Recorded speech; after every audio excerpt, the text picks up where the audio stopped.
Hey you guys, what's going on? So today I want to talk about a movie that I saw. I saw it a couple of days ago and it's kind of been sticking with me for those 2 days. It's called Sweetheart. I actually didn't plan on watching it at first, but I don't know, something said go ahead, so I just ended up watching it. So the movie starts off with our protagonist, Riley, who is played by Kiersey Clemens. Saw that she played in Cloud 9, Dope, and the up-to-date version of Lady and the Tramp. She washes up on shore onto this island in the middle of the ocean. Somebody actually washes up with her. I think his name was Brody? Brad. We're gonna go with Brad. Brad washes up on shore, but sadly, Brad is critically injured and doesn't make it, leaving our poor Riley to fend for herself on the island. Seems like a nice island, white sugar sand, coconut trees, nice ocean breeze.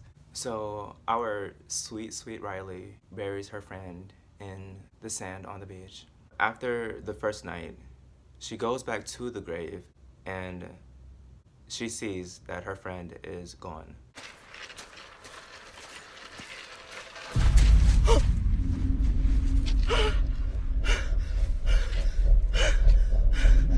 Oh my God. And not only is he gone, but there is blood everywhere. Like something tore into him like Sunday brunch after 3 days of fasting. Poor thing. Out of the pot and into the fire. At that point, she has her guard up, and rightfully so. So the third night, she wakes up in the middle of the night and hears a plane going overhead. Sadly, she does not have the flare that she's been holding for some time at the ready, so she struggles to get that going. Once she gets it going, of course the plane does not see it, but she sees the silhouette of the creature.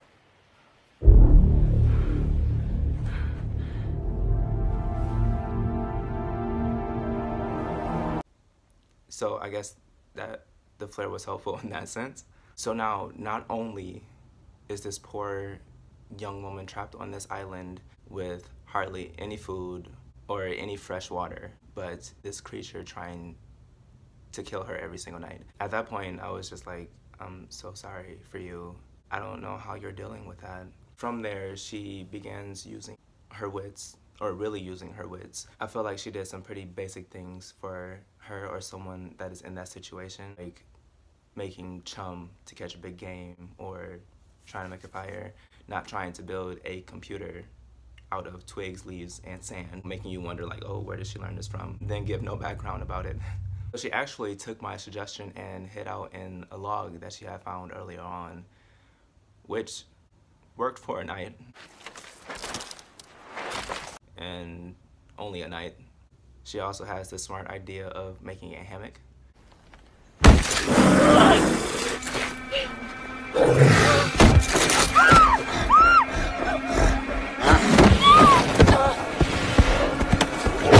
Told her, you know, to put it up a little bit higher. I feel like if she had it just a little bit higher up there, you know, I think it was the tip of the claw that kind of got it. But if she had made it higher, maybe he wouldn't have caught it and pulled her down. After it pulls the hammock down, Riley begins running for her life. And this thing is jumping in and out of the water, leaping in and out of the water, trying to get at her.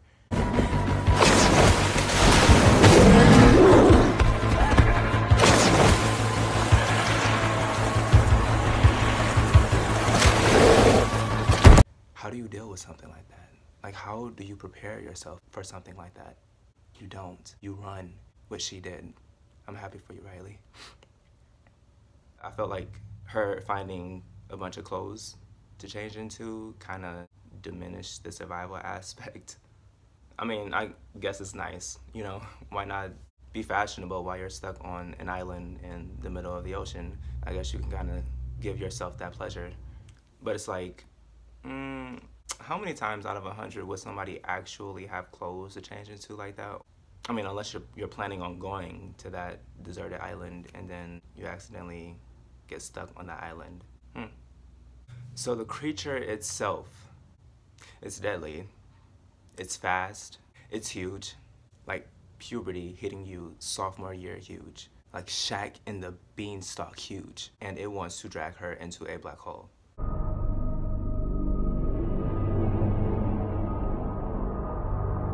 Did I mention that it wants to drag her into a black hole? I have no idea what it is. It looks like a cross between a shark and something. A couple more of her friends wash up on the island in a life raft. At that point, they begin to give backstory about what happened beforehand. I guess they were having a party on the boat and something went wrong, and then that's how they ended up trapped on this island. You can actually tell that her friends don't have the best of intentions. She tries to tell them that there's a creature on the island. Don't starve here. That's not what happens. You get torn into pieces and dragged into a hole in the middle of the ocean. That's what happens here. Of course, they don't believe her. Apparently, she's had a history of lying, and, well, what can I say? When you have a history of lying, it's hard for people to believe you. When you cry wolf so many times and the wolf wasn't there, when the wolf finally shows, no one's gonna believe you. So don't lie. It's not good. And it doesn't help you out when you're trapped on a deserted island with no food, no water, and there's a deadly, huge, fast, oceanic life form of some kind that wants to drag you into a black hole. Come to find out, there was an incident that had occurred between the two friends who washed up on shore in the life raft and another friend who had washed up on shore a little earlier on after Brad or Brody, whatever his name is. They don't come outright and say it. Mia thinks you're starting to sound a lot like Zach. What happened to Zach? They throw enough hints to let you know that, okay, that's what happened between those three. They started drinking that Coca-Cola.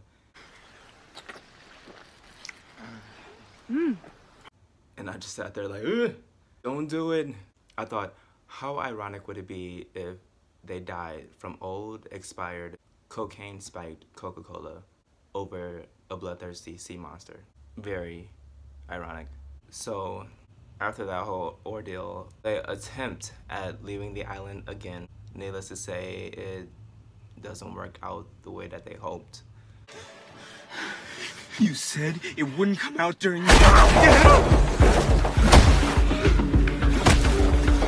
Riley sees it's either fight or die.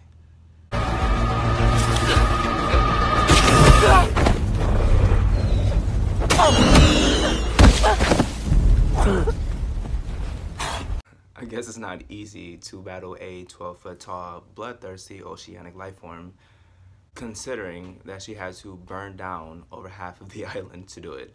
After going through something like that, after surviving something like that, there would be nothing anyone could tell me.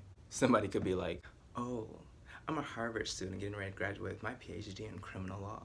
And then I'd be like, well, did you survive for days on end in the middle of the ocean on a deserted island with a mysterious oceanic creature that wanted to drag you into a black hole? No? I didn't think so. Like, are you scared of regular people after dealing with that? I mean, I imagine that there's a lot of PTSD and night terrors that might come, but like, do regular people scare you? Alright, you guys, well, thank you for watching this video and listening to me rant.